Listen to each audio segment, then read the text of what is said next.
Halo teman-teman, hari ini kita akan mempelajari materi teks eksposisi. Apa itu teks eksposisi? Pengertian teks eksposisi. Teks eksposisi adalah sebuah bentuk teks atau tulisan yang memuat tentang informasi maupun pengetahuan.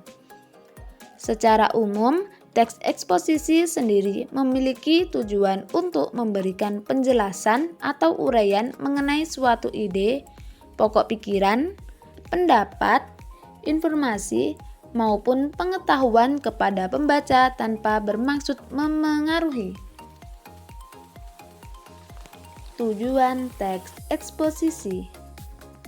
Berdasarkan pengertian teks eksposisi, maka tujuan teks eksposisi adalah untuk menyampaikan informasi kepada pembaca melalui sudut pandang tertentu. Dengan tujuan teks eksposisi tersebut, maka pembaca akan mudah memahami makna serta pengetahuan yang terkandung di dalam teks tersebut.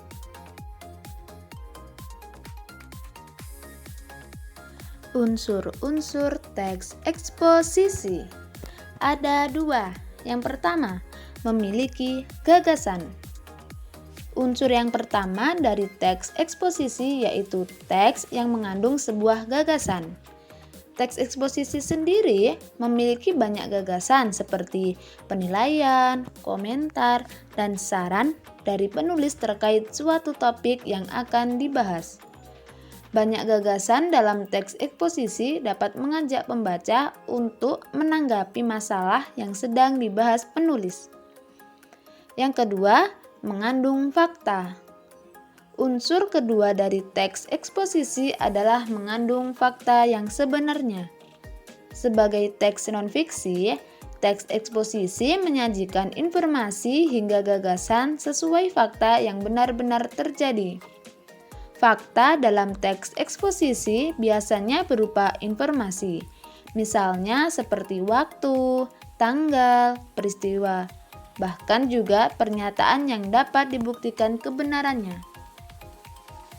Ciri-ciri teks eksposisi. Yang pertama, memberikan informasi atau pengetahuan. Informasi yang didapatkan dari teks eksposisi bisa menambahkan wawasan kita sebagai pembaca dan menerapkannya dalam kehidupan sehari-hari. Yang kedua, menggunakan bahasa yang baku. Dikarenakan termasuk teks non-fiksi dan isinya berupa informasi atau pengetahuan, maka penulisan teks eksposisi menggunakan bahasa yang baku. Ketiga, berisi tentang sebuah fakta. Teks eksposisi berisi tentang sebuah fakta yang biasanya didukung dengan data-data yang akurat, sehingga keasliannya bisa dipertanggungjawabkan. Yang keempat, format penulisannya singkat, jelas, dan padat. Ciri teks eksposisi berikutnya adalah format penulisannya singkat, jelas, dan padat. Dengan format penulisan seperti itu, maka pembaca akan mudah menerima informasi atau pengetahuan yang ada di dalam eksposisi. Yang kelima, bersifat objektif dan tidak memihak. Ciri-ciri terakhir dari teks eksposisi adalah teks eksposisi harus bersifat objektif dan tidak memihak salah satu pihak atau beberapa kepentingan saja. Jadi, bagi seorang penulis, teks eksposisi harus bisa memastikan kalau setiap menulis teks eksposisi berdasarkan fakta.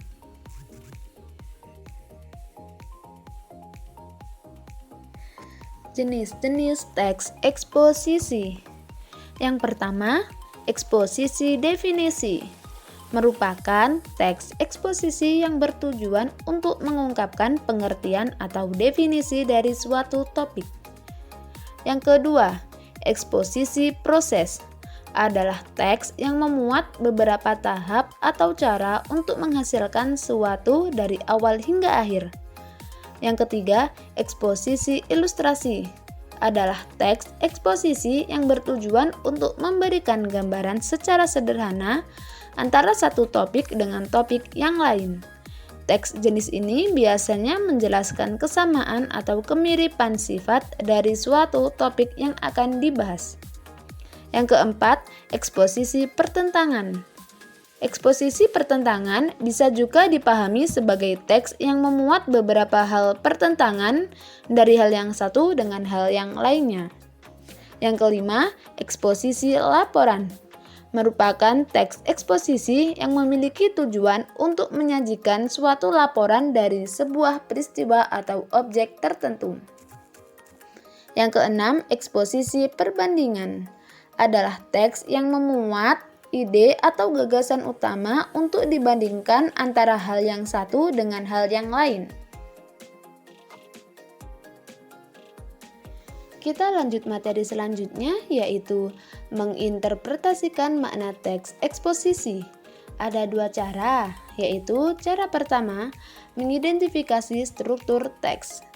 Cara kedua, membedakan fakta dan opini.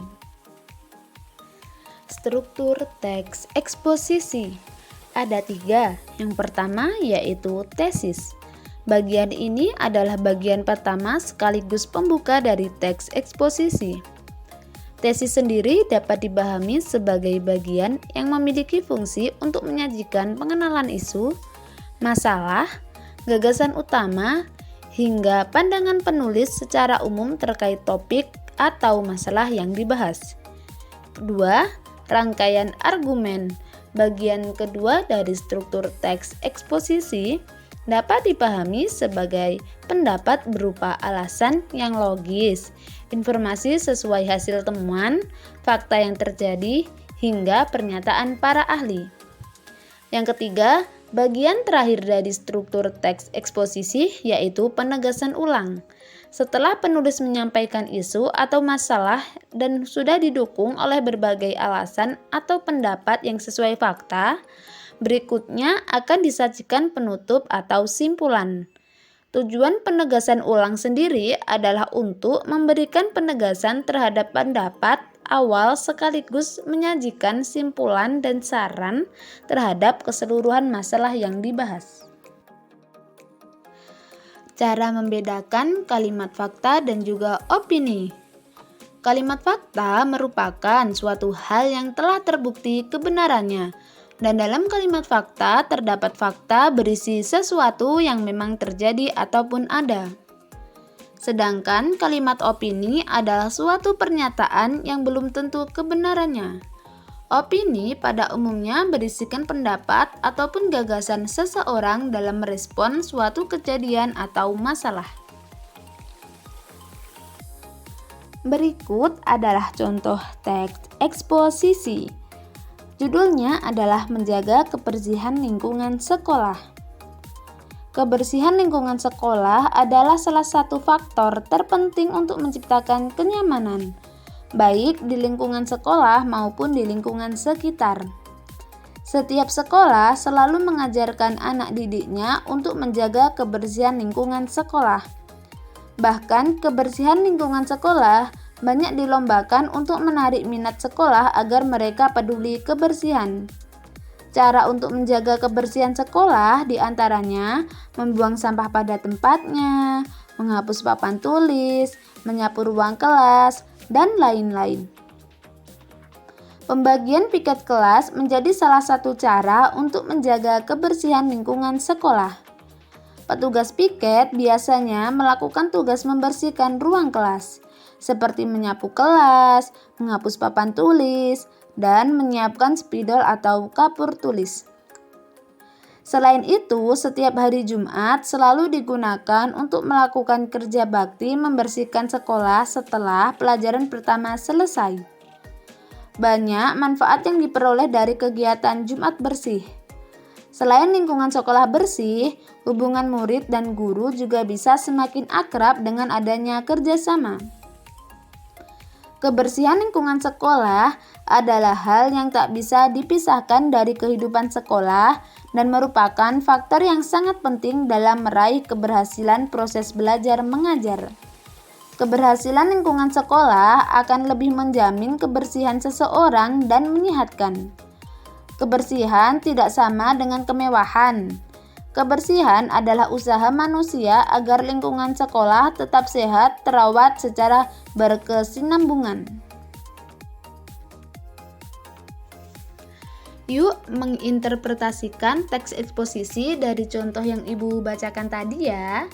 Pertanyaannya, yang pertama, tentukan struktur teks eksposisi tersebut. Yang kedua, tentukan fakta dan opini teks eksposisi tersebut. Kerjakan secara berdiskusi ya. Selamat mengerjakan.